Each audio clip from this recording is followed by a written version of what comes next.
Assalamualaikum warahmatullahi wabarakatuh. Perkenalkan, nama saya Kuntum Valinta Tamulia dari kelas 11 MIPA 5, nomor absen 21.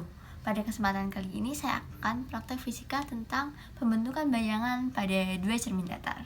Alat dan bahan yang dibutuhkan tentunya dua cermin datar, lalu benda yang akan dipantulkan, dan busur. Oke, kali ini kita akan 5 kali praktek dengan sudut yang berbeda-beda. Yang pertama adalah sudut 30 derajat. Pertama kita susun dulu cermin dan juga busurnya. Nah, kita paskan untuk 30 derajat.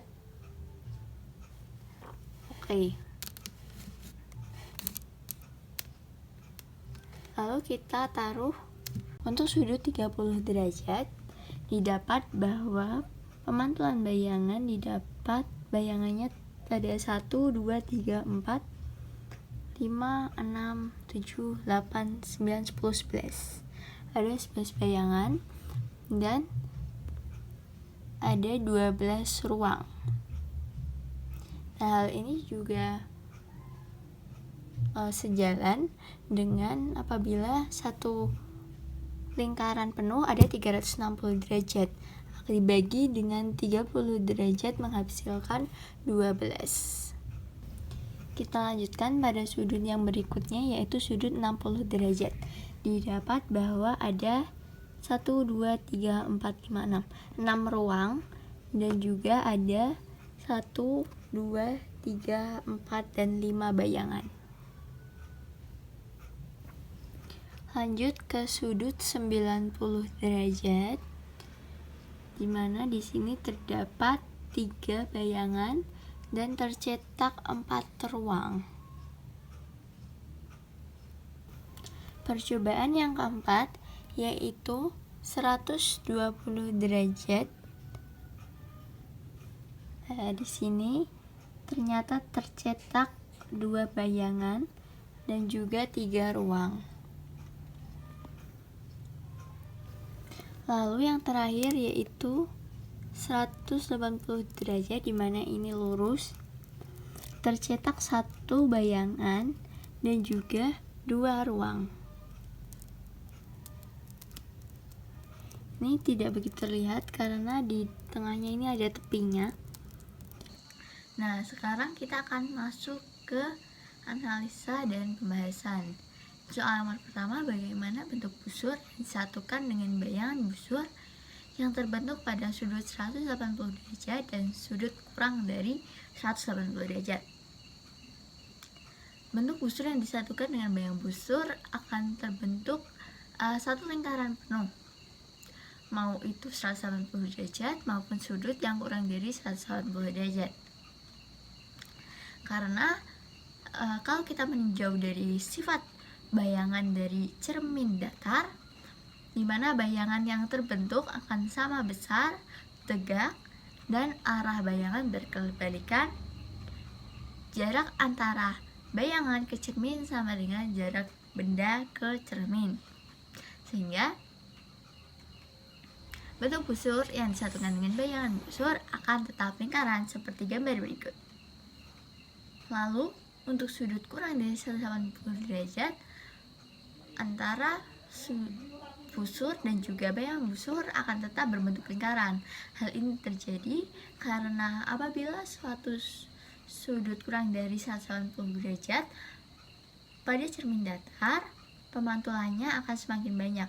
Hal ini menyebabkan jumlah bayangan juga semakin banyak, sehingga tidak masalah kalau misalnya sudutnya kurang dari 180 derajat, busur dan juga bayangan busur akan tetap membentuk satu lingkaran penuh seperti gambar berikut. Nah, selanjutnya kita akan masuk ke soal nomor 2, bagaimana hubungan sudut dan ruang yang terbentuk. Seperti tabel di samping dapat kita lihat bahwa hubungan antara sudut dan juga ruang yang terbentuk akan berbanding terbalik.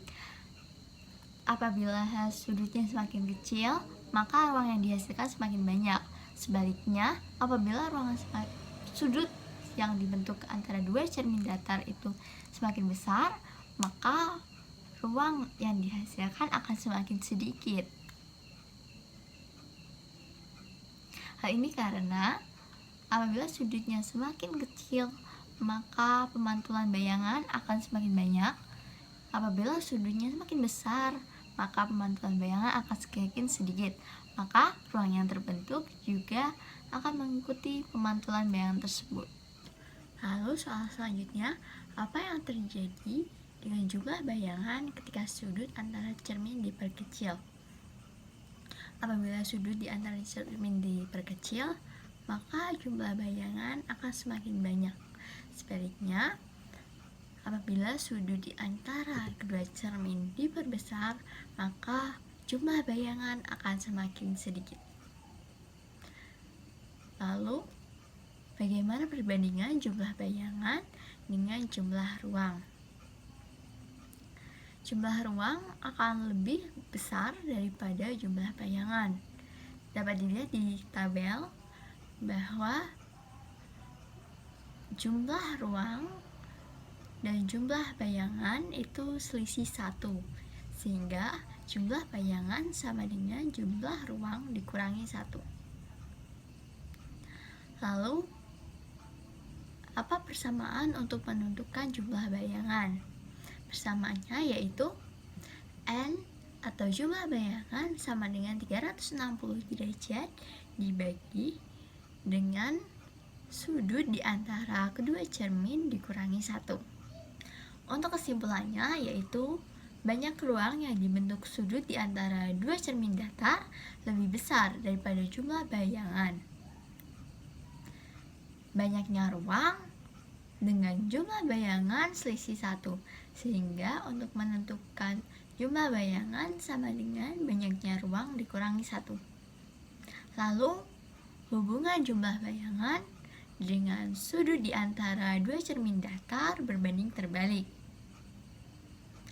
Apabila sudut di antara dua cermin datar itu sedikit atau kecil, maka jumlah bayangan yang dihasilkan daripada pemantulan itu akan lebih banyak. Sebaliknya, apabila sudut yang dibentuk dua cermin datar itu besar, sebagai contoh 180 derajat, maka jumlah bayangan yang dihasilkan akan lebih sedikit dibandingkan dengan sudut 30 derajat. Untuk menentukan jumlah bayangan dapat diaplikasikan rumus bagi berikut, yaitu jumlah bayangan sama dengan 360 derajat dibagi dengan sudut yang dibentuk oleh dua cermin datar dikurangi 1.